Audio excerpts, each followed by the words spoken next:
आने देते। लेकिन महान पुरुष कहते हैं कि इस संसारिक अंधकार से कोई जीवन में दुख थोड़ी है। अंधकार किस चीज का है? अंधकार मन रूपी अंधकार है। अर्थात वो जीवन की कुछ चीजें हैं जो आपको आपके वास्तविक स्वरूप को जानने से रोक रही है। और बड़े सरल शब्दों में जब उन्होंने अध्ययन किया अपने जीवन का, तो उन्होंने जाना कि वो चीजें क्या हैं।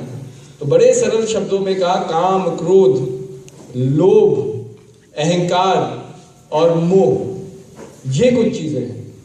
लेकिन अगर आप इन सारे अंधकार की जड़ देखेंगे, क्योंकि हर एक चीज कहीं ना कहीं से शुरुआत होती है, जड़ चेतन में आपको अहंकार ही मिलेगा जो प्रबल होने के कारण क्रोध को जन्म देता है। अगर आपकी अहंकार की पूर्ति नहीं हुई, मैं की मसाज नहीं हुई, तो क्रोध आता है। मैं ये करना चाहता हूं, मैं ये चीज प्राप्त करना चाहता हूं, प्रभु ने मेरे पड़ोसी को तो नई गाड़ी दे दी, मुझे नहीं दी। अब बस धीरे धीरे क्रोध आने लग गया।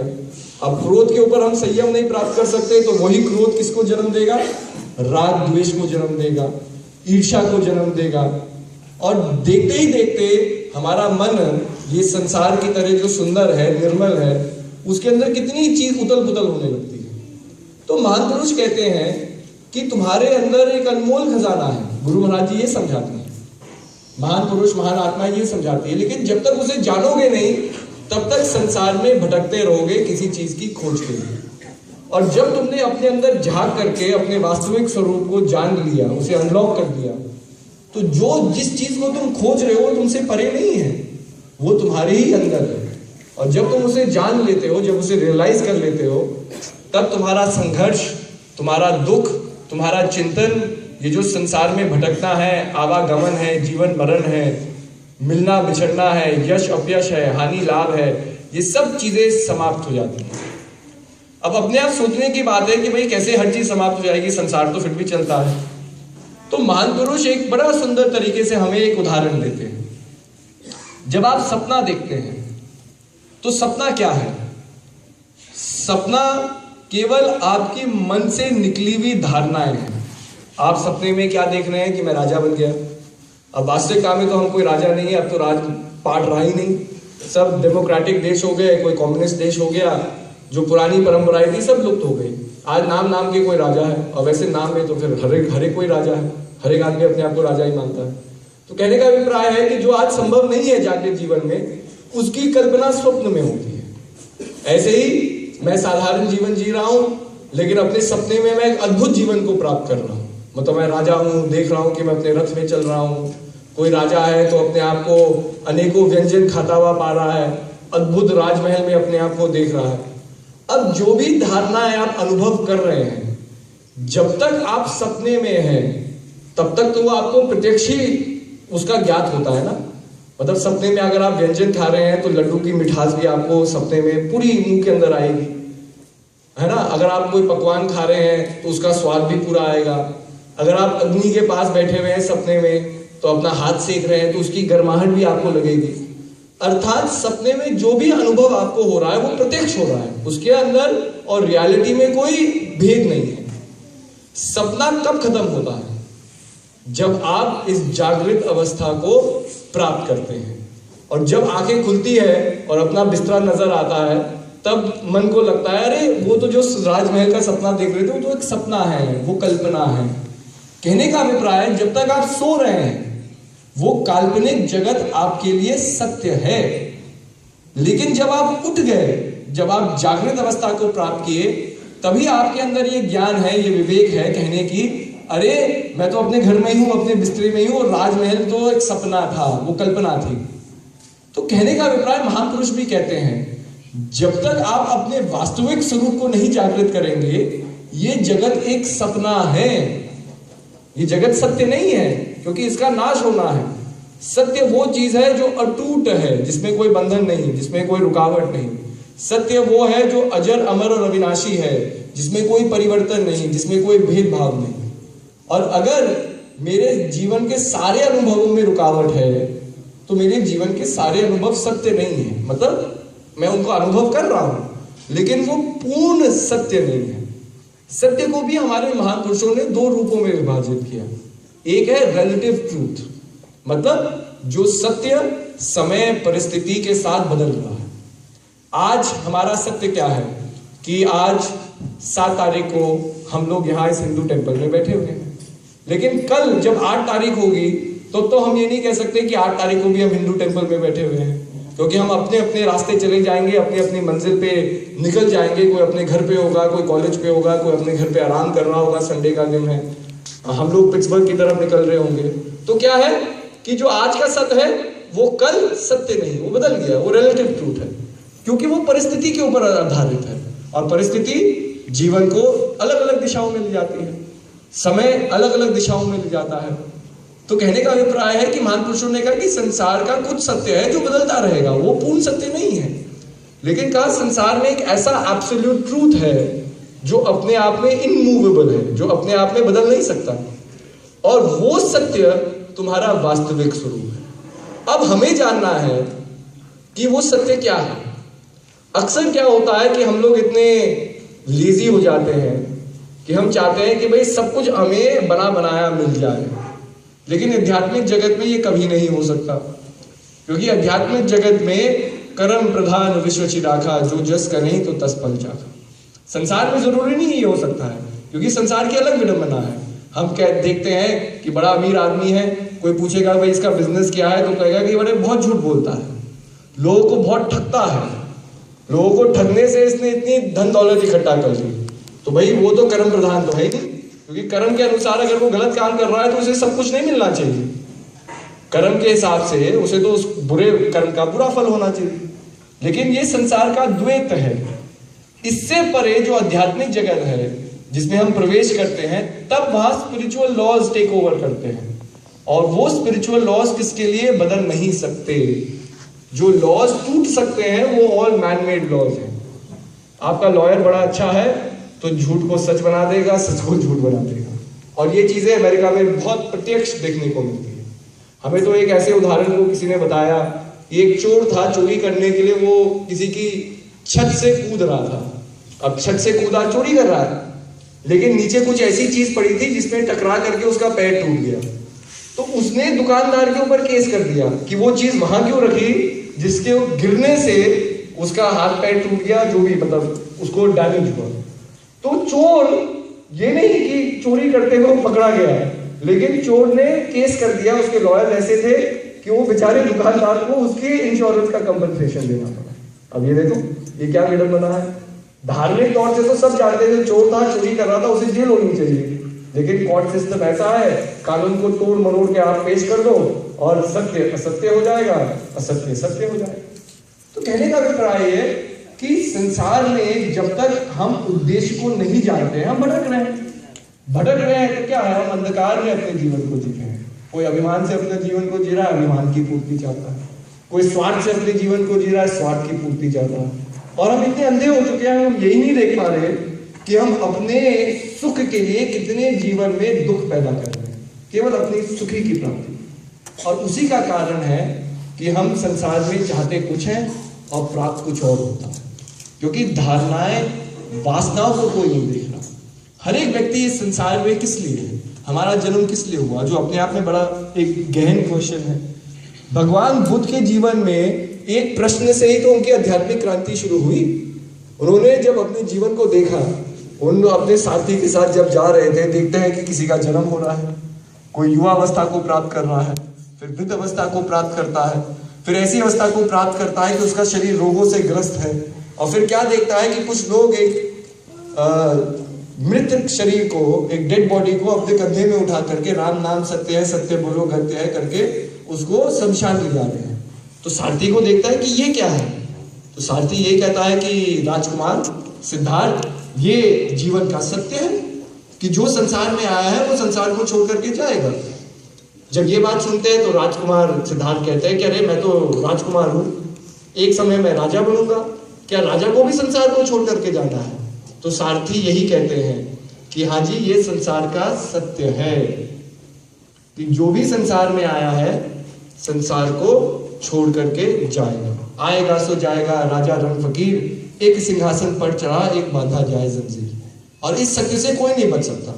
अब जब ये बात उनके मन के अंदर बैठ जाती है कि एक दिन उन्हें भी जाना है, तो सिद्धार्थ के जीवन में क्या रूपांतरण होता है? वो सोचते रहते हैं कि जब मुझे एक दिन संसार को छोड़ करके जाना है, इस संसार में मेरा जन्म क्यों हुआ है?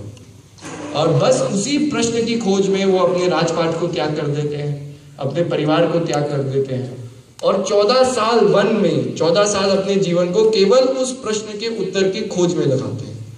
अब देखिए 14 साल दिन रात हर श्वास को उन्होंने सत्य की खोज में समर्पित किया। ये उनका संघर्ष था। लेकिन आज हम क्या करते हैं? भगवान बुद्ध की किताब ले आएंगे, फिलॉसफी के तौर पे उसे पढ़ लेंगे, बुद्धा सूत्र क्या है, बुद्धा के वचन क्या थे, ये सब के ऊपर लोग पीएचडी लिख रहे हैं, फिलॉसफी कर रहे हैं। लेकिन भगवान बुद्ध के वचनों के ऊपर पीएचडी करने से आप भगवान बुद्ध नहीं बन जाएंगे।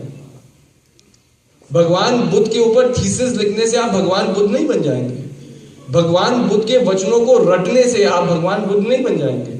भगवान बुद्ध आप तब बनेंगे जब जीवन में आप भगवान बुद्ध के संघर्षों को करेंगे, उनकी आइडियल्स पे चलेंगे, उनके मार्ग पे चलेंगे। और वो मार्ग है पूर्ण समर्पण का। और समर्पण तभी होता है जब ईगो नलिफाई हो जाए। देखिए हम जगह जगह जाते हैं, बहुत लोगों से मिलना होता है। तो एक व्यक्ति ने बड़ी अच्छी प्रश्न की, हमारे ठाकुर भाई हैं, प्रेमी हैं, हम भाई जी के साथ थे सैन फ्रांसिस्को में, और उन्होंने बड़ी सुंदर बात की। उन्होंने एक चीज की, उन्होंने कहा कि जी जब ये अहंकार, ईगो हर एक चीज की जड़ है, मतलब सारे झगड़ों की जड़ ईगो है, सारे संघर्ष की जड़ ईगो है, सारे दुखों की जड़, तो भगवान ने ईगो को बनाया ही क्यों? आदमी को ईगोलेस ही भेजते संसार में तो आदमी कितना खुश रहता और संसार में आधी प्रॉब्लम होती भी नहीं। जो अपने आप में बड़ा गहन प्रश्न भी और बड़ा सटीक प्रश्न भी है। और जब कभी कभी बहुत अच्छे प्रश्न सुनने को मिलता है तो उत्तर भी देने में मजा आता है। एक हमारे महात्मा जी थे, सत्संग किया करते थे। तो एक व्यक्ति सत्संग को बिगाड़ने के लिए, माहौल को बिगाड़ने के लिए उल्टा ही प्रश्न पूछता था। तो वो क्या पूछता था कि मुझे बताओ रावण का मामा कौन था? बार बार महात्मा जी से पूछे सत्संग में। अब महात्मा जी क्या कहते थे कि भाई थोड़ा ये सत्संग सुनेगा, थोड़ी बुद्धि आएगी, विवेक आएगा, अपने आप कल प्रश्न करना भूल देगा। तो महात्मा जी उसे टालते जाते थे कि भाई कल आना, कल बताऊंगा, कल आना, कल बताऊंगा। अब हफ्ते भर सत्संग, अब उसका उद्देश्य सत्संग सुनना थोड़ी था। सत्संग सुनता तो ये ऐसे उटपटांग प्रश्न पूछता ही नहीं। लेकिन उद्देश्य क्या था कि ईगो के साथ आया था कि मैं कोई ऐसा प्रश्न पूछूं कि महात्मा जी जवाब ना दे सके, तो महात्मा जी का जो स्टेटस है वो नीचा हो जाएगा अपने आप समाज के आगे। तो एक दिन उससे रहा नहीं गया, उसने कहा महात्मा जी आज तो मैं आपको जाने नहीं दूंगा, आप एक हफ्ते से मुझे टाल रहे हैं, मुझे बताओ रावण का मामा कौन था? तो महात्मा जी एक ही बात कहते हैं कि मैं एक बार बोलूंगा, दोबारा रिपीट नहीं करूंगा, समझ में आए तो समझ लेना, वापस दोबारा ना पूछना। तो महात्मा जी से पूछा कि अच्छा बताइए कौन था रावण का मामा? तो हमारे महात्मा जी कहते हैं अपने पिछले जन्म में मैं ही रावण का मामा था। जब उल्टा प्रश्न है तो उसका उल्टा ही जवाब होगा, कोई सही जवाब थोड़ी होगा।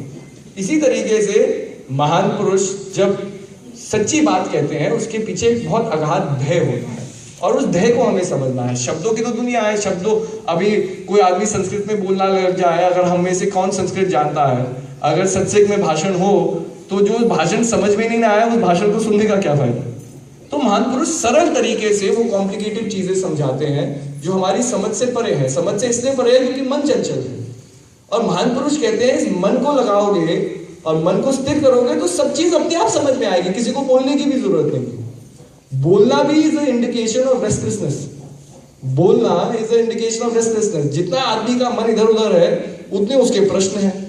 अब अगर ध्यान पूर्वक वो शांत पूर्वक अपने अंदर ही झांक करके देखे तो मन भी शांत होगा और अपने ही प्रश्नों का उत्तर अपने अंदर मिलेगा। यही जीवन का संघर्ष है। लेकिन कोई इस संघर्ष को नहीं करना चाहता। हम चाहते हैं कि वो कोई हमारे प्रश्नों का उत्तर लिखा लिखा हमें बता दे। हम दुख में हैं तो हमारे दुख का निवारण बता दे। लेकिन हम ये नहीं सोचते कि हम ही अपने दुख के निवारण हैं। तो ये चीज जानना बहुत जरूरी है कि कैसे हम अपने जीवन में बदलाव लाएं। अब ये कैसे का एक बहुत बड़ा प्रश्न है। तो सबसे अच्छी चीज है कि हम धीरे धीरे अपने जीवन को देखें और इसको वेदों में कहा अपने जीवन का साक्षी बनो। जब अपने जीवन का साक्षी बनते हो, ध्यान से अपने जीवन के अंदर उतार चढ़ाव देखते हो तो वो उतार चढ़ाव कम दिन होते हैं। अब कैसे? तो अपने अंदर पहले झांकना सीखो। अब हम सब चैतन्य प्रभु के एक अंश है, मतलब चैतन्य प्रभु से ही हमारा जन्म हुआ है। अब वो चैतन्य क्या है? वो चैतन्य एक ऐसी शक्ति है जिसको हम छू नहीं सकते, जिसको हम देख नहीं सकते, लेकिन फिर भी वो हमारे जीवन को चला देती है। ये सांसें आ रही हैं और ये सांसें जाती हैं।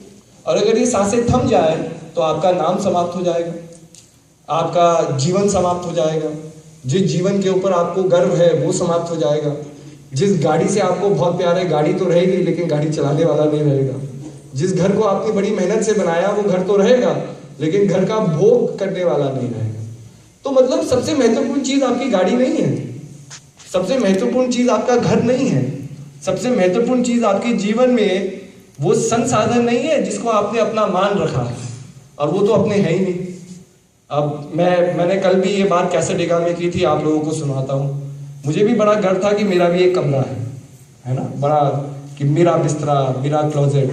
लेकिन 10 महीने पहले मेरी शादी हुई तो मुझे पता चला वो बिस्तरा मेरा नहीं है वो क्लोजेट मेरा नहीं है ना, वो कमरा जिसे मैं अपना मानता था वो भी मेरा नहीं है। क्योंकि जैसे ही बीवी का प्रवेश हुआ वो सारी चीजें बदल गई, वो सब बीवी की हो गई वो सब वाइफ की हो गई। और अब अगर मुझे इजाजत भी मिले सोने की तभी मुझे सोने को इजाजत मिलती है। और कभी बीवी अगर नाराज है तो फिर बिस्तरा मेरा नहीं है, तकिया भी मेरा नहीं है, और फिर जो चीज मेरी है वो डाइनिंग हॉल का काउच है वहां जाकर के आदमी सो। तो कहने का अभिप्राय है कि हम अपने अभिमान में संसार को ये कह सकते हैं ये मेरा है, ये तेरा है। लेकिन जरा सोचिए, जिस दिन सांस आना बंद हो जाए, जिस दिन चैतन्य से कनेक्शन ये टूट जाए, उस दिन क्या आपका है क्या किसका है, सब चीज समाप्त हो गई। तो कहने का अभिप्राय है कि महत्वपूर्ण शेष क्या है? शेष आपकी श्वास है, शेष चैतन्य है। शरीर नाशवान है, मन नाशवान है, बुद्धि नाशवान है, और ये चीजें नाशी हो रही है। आप अपने जीवन में देखिए, बंबई में मुझे याद है जब मैं कॉलेज में पढ़ता था तो हमारे एक बड़े अच्छे सीनियर थे, आज इंडियन एक्सप्रेस के बहुत बड़े राइटर हैं।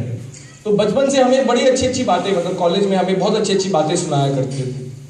तो एक दिन हम उनके 30वें जन्मदिन को मना रहे थे, तो हम लोग बैठे हुए थे, तो वो डिनर चल रहा था, वो अकेले मतलब मुझसे बात करने लगे, ऐसे हम बातचीत कर रहे थे।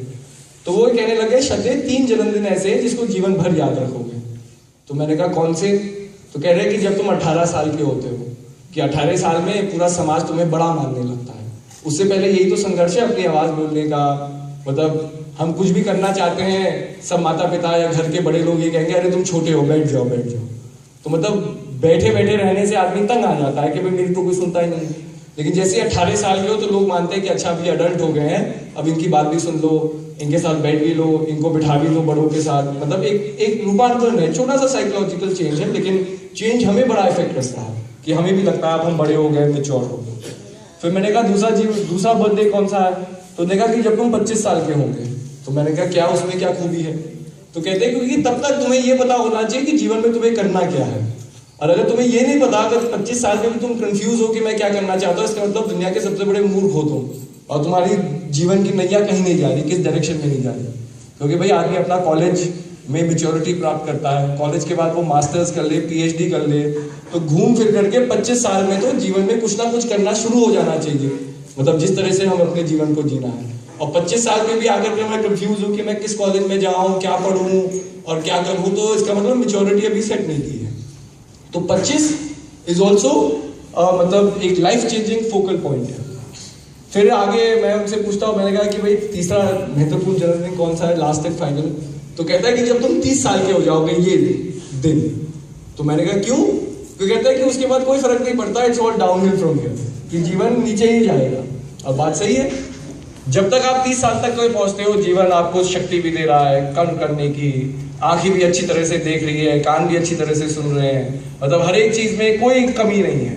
और जैसे ही 30 साल पार हो जाता है, धीरे धीरे कहीं कमर का दर्द सताएगा, धीरे धीरे वो फुर्ती नहीं रहेगी, धीरे धीरे आंखें कमजोर हो जाएंगी, धीरे धीरे बाल सफेद होने लग जाएंगे, धीरे धीरे बाल झड़ने लग जाएंगे। जिन बाल के ऊपर बड़ा गर्व था, जेल लगा करके बड़े अच्छी तरह से सेट करता था, वो सब जाने लग जाएंगे। और फिर क्या होता है कि धीरे धीरे जो चीजें जीवन हमें दे रहा है, वो चीजें जीवन हमसे लेने लगता है।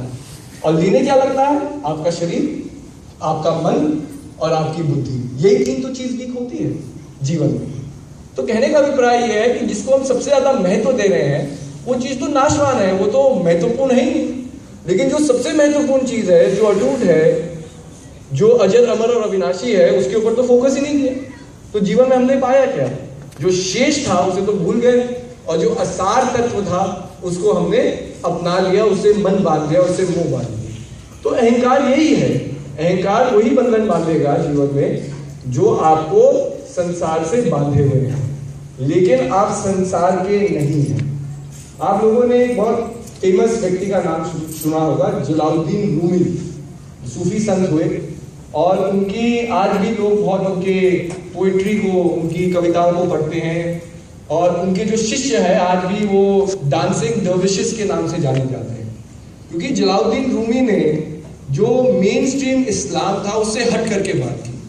क्योंकि मेन स्ट्रीम इस्लाम कहता है कि जीते जीते तो आपका खुदा से दीदार नहीं हो सकता, मतलब आप खुदा क्या है उसको जान ही नहीं सकते, आपके अंदर कैपेबिलिटी है ही नहीं।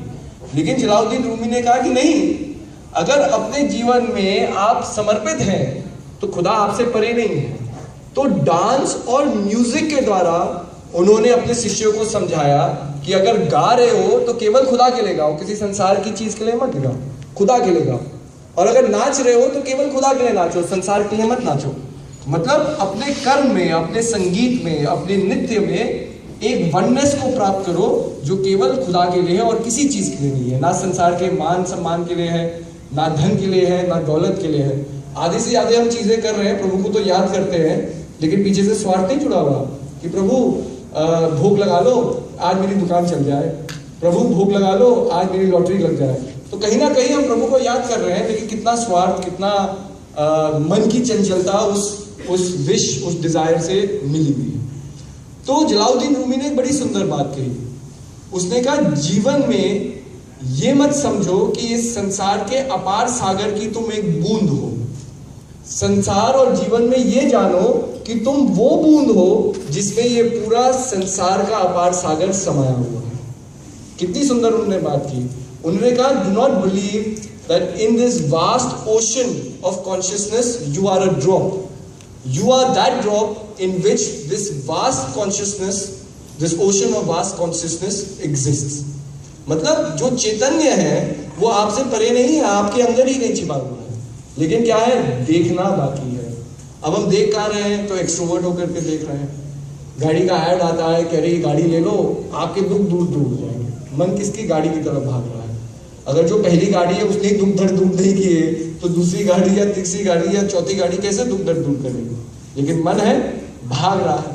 इसलिए सत्य क्या है, जब तक उसको देह से नहीं जानोगे तब तक सत्य समझ में नहीं आएगा, और वो केवल अनुभव से प्राप्त होता है। अगर मैं आपसे कहूं कि भाई चीनी की मिठास कैसी है, तो आप कहेंगे कि भाई आपने चॉकलेट खाई है, जैसे चॉकलेट टेस्ट करती है। अब मैं कहूंगा कि जी मैंने चॉकलेट कभी नहीं खाई, मैंने चीनी कभी नहीं खाई, मैंने खीर कभी नहीं खाया, मतलब कोई भी मिठास को मैंने अनुभव आज तक नहीं किया। तब आप मुझे बता सकते हैं, क्या मुझे समझा सकते हैं कि मिठास कैसी होती है? जरा सोचिए कितना मुश्किल है उस अनुभव को शब्दों में व्यक्त करना। जब भगवान बुद्ध को एनलाइटनमेंट उन्होंने प्राप्त की, सेल्फ रियलाइजेशन प्राप्त किया, वो मौन बैठ गए, उन्होंने कुछ बोला नहीं। तो सारी देवी देवता इकट्ठा होते हैं, कहते हैं कि भगवान बुद्ध आप मतलब मानव के इतिहास में कुछ मतलब ऐसे पल आते हैं जो मानव के इतिहास को बदल देते हैं। आप वो व्यक्ति है जो मानव के इतिहास को बदल सकते हैं, क्योंकि आपने एक ही जीवन के कर्म से आपने मतलब अनंत को प्राप्त कर लिया। तो आप बोलो, आप चुप क्यों बैठे हो? तो भगवान बुद्ध केवल ये कहते हैं कि भाई अगर जिस तरह मैंने भी संघर्ष से सत्य की प्राप्ति की, अपने चैतन्य को जगाया, अगर कोई व्यक्ति वैसा ही संघर्ष करेगा तो वो भी सत्य को प्राप्त कर लेगा। मेरे कहने या ना कहने से वो थोड़ी सत्य को प्राप्त करेगा। तो उनका मौन रहना इसका ये मतलब था, क्योंकि अगर वो कुछ बोलेंगे वो सत्य नहीं है, वो सत्य को क्या है उसका प्रतीक है, लेकिन स्वयं सत्य नहीं है। जिस तरह से मैंने आपको कहा कि आप मुझे बताइए मिठास कैसी होती है, तो अनुभव को प्रत्येक शब्दों में बताना कितना मुश्किल है। आप कहेंगे अब जब अनुभव ही नहीं है तो आप कैसे उसको ट्रांसफर कर सकते हैं? अनुभव ट्रांसफर करने का केवल एक ही समाधान है, जिसे डायरेक्ट एक्सपीरियंस कहा जाता है।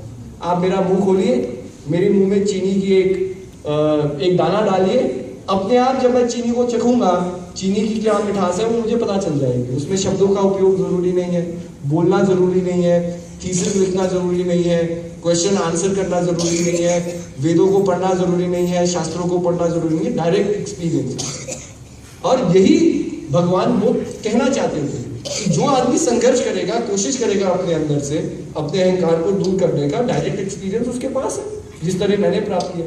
लेकिन हम क्यों कहते हैं कि भगवान बुद्ध ने क्या कहा? अब भगवान बुद्ध ने क्या कहा उसके ऊपर तो थीसिस लोग लिख ही रहे, जैसे मैंने कहा, लेकिन सब भगवान बुद्ध तो नहीं बनते। तो कहने का अभिप्राय ये है कि भगवान बुद्ध मौन रह गए। फिर देवी देवताओं ने समझाया, नहीं भगवान बुद्ध आप ऐसा नहीं कर सकते, आप चुप नहीं रह सकते, क्योंकि जिस तरीके से आप अलग अलग अनुभव प्राप्त करके आपने ये जर्नी को, इस सफर को कायम किया है, ऐसे ही बहुत से और लोग हैं संसार में जो अपने आखिरी सफर पे हैं, मतलब आखिरी मोड़ पे हैं, और उन्हें धक्का देने की जरूरत है। और आपके वचन जब आप उन्हें समझाएंगे तो आपके वचन उनके जीवन में वो धक्का बनेंगे जो अंत, जो गांठ है अहंकार की, तोड़ सकते हैं। तो आप बोलिए, और अगर आपके बोलने से एक भी व्यक्ति जागृत होता है और आपकी तरह बुद्ध बनता है तो आपने तो अपने कर्तव्य को पूरा ही किया। तब भगवान बुद्ध बोलना शुरू करते हैं और उनके वचन आज भी हम डिस्कस कर रहे हैं। तो अपने आप पे देखिए कि 2600 साल बीत गए और भगवान बुद्ध ने क्या कहा, भगवान बुद्ध ने कैसे संघर्ष को प्राप्त किया, आज भी हम उसके बारे में बात कर रहे हैं। तो क्या वचन होंगे, मतलब आज क्या है, हमारे परदादा से परदादा का नाम क्या था वो तो हम भूल गए कि नहीं?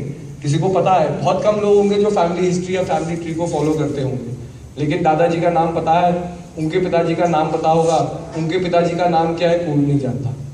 तो एक शब्द ही तो है, शब्द हमने कितनी आसानी से भुला दिए। लेकिन भगवान बुद्ध के वचन है जिसको समय नहीं भुलाता है, तो क्या वचन होंगे? और वो वचन किस तरफ इशारा कर रहे हैं उसे तो समझो। भगवान बुद्ध ने क्या कहा कि जब अंत में तुम अपनी मंजिल को प्राप्त कर लो, तुम यही जानोगे तुम्हारा सफर तुम्हारे अंदर से शुरू हुआ था और तुम्हारे अंदर ही जाकर के समाप्त हो गया। लेकिन अंदर से सफर शुरू हुआ था, अब वो सफर को हम कैसे शुरू करें? जब तक अंदर झांकोगे नहीं तब तक कैसे जानोगे? तो यही महापुरुष बार बार समझाते हैं और ये हमें समझना भी है। तो मैं यही कहूंगा कि देखिए, जो शेष है वो ये है कि अपने जीवन को मन की पवित्रता से जीना। जब मन साफ है अपने आप सारी चीजें समझ में आएंगी। और अगर मन के अंदर कहीं ना कहीं चंचलता है, चंचलता मतलब अंधकार है, अंधकार मतलब क्रोध, लोभ, मोह, अभिमान, अहंकार है, तब हम कहीं भी चले जाए, कितना कुछ जान ले, फिजिकली इंटेलिजेंस को हम बढ़ा देंगे, लेकिन an intelligent man is not necessary a very good man. इस प्रकार से कि आप इंटेलिजेंस से डॉक्टर बन सकते हैं, लेकिन आज बेईमान डॉक्टर भी होते हैं जो छलते हैं लोगों को। आप इंटेलिजेंस से लॉयर बन सकते हैं, आपने पढ़ाई की, स्कॉलरली इंटेलिजेंस को गेन किया, इंटेलिजेंट मैन।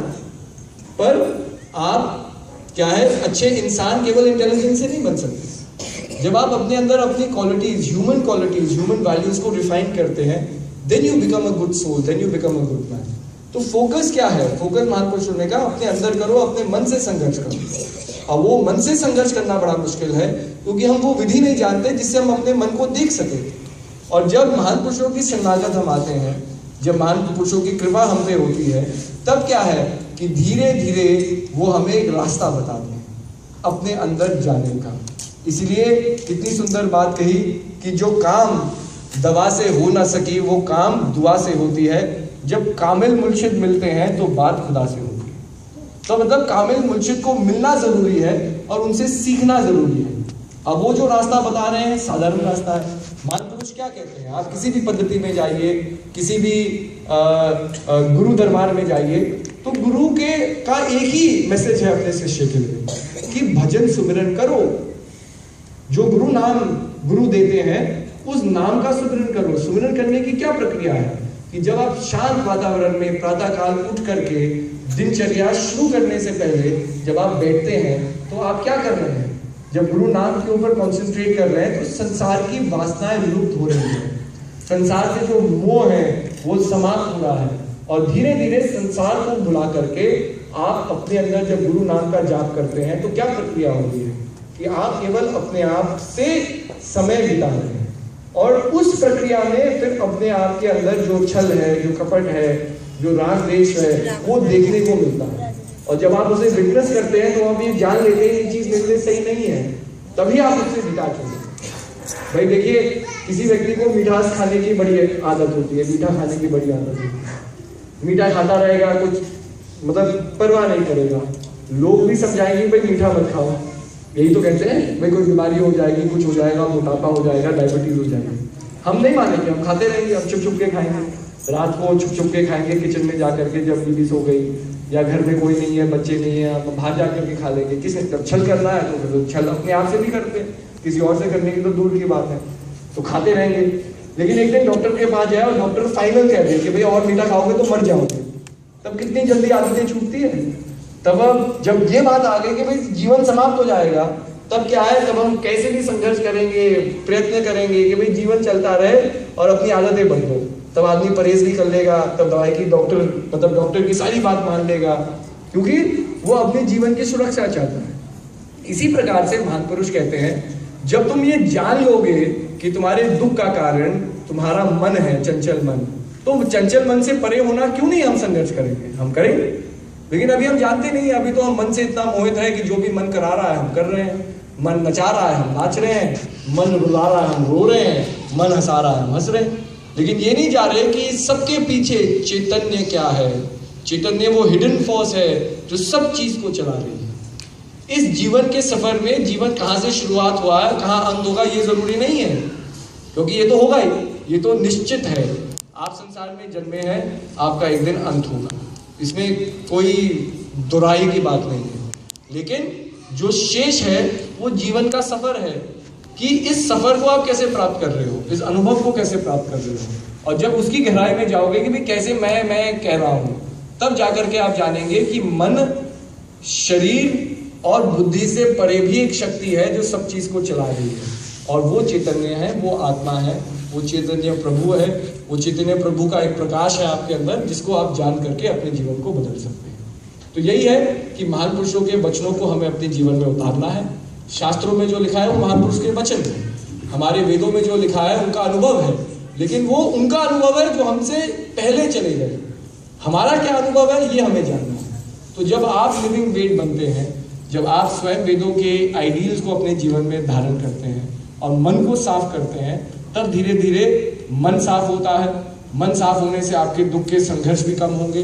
धीरे धीरे मन भजन में भी लगेगा, नाम सिमरन में भी लगेगा, जिसके बारे में भगवान शंकर स्वयं कहते हैं, उमा कहूँ मैं अनुभव अपना, सद हरि भजन जगत एक सपना, हरि व्यापक सर्वत्र समाना, प्रेम ते प्रकट होत न जाए। कितनी सुंदर बात की, अपना अनुभव बताते हैं। लेकिन क्या है, हम ये दोहा भी बोल लेंगे, चौपाई भी बोल लेंगे, हम हजारों रामलीलाएं अटेंड कर लेंगे, लेकिन वो बात ऊपर से ऊपर बह जाती है। अब क्या कहा, हरि व्यापक सर्वत्र समाना, कि हरि व्यापक हर जगह है। अगर हर जगह है संसार के, अगर पत्थर में है, पहाड़ के अंदर है, हवा के अंदर है, तो क्या मुझके अंदर नहीं होगा? मैं संसार से कोई परे थोड़ी हूँ, मैं संसार की रचना से परे थोड़ी हूँ, मैं भी तो उसका एक अंश हूँ। और अंश जब तक अपने अंशी को प्राप्त ना कर ले, उसका जीवन सार्थक नहीं है। ऐसे ही मेरा अंशी क्या है, मेरा चैतन्य प्रभु क्या है, उसको जानने का प्रयास करें। तो जब तक मन साफ नहीं होगा, मन पवित्र नहीं होगा, मन के अंदर राग द्वेष है, मन के अंदर जलन है, ईर्ष्या है, तब तक तो हम संसार को जान रहे हैं, हम प्रभु को नहीं जान रहे। इसलिए कहा प्रभु को जानने के लिए क्या करना है। तो संत कबीर बड़े सुंदर शब्द में कहते हैं कि जब मैं था तो प्रभु नहीं, जब प्रभु थे मैं नाही,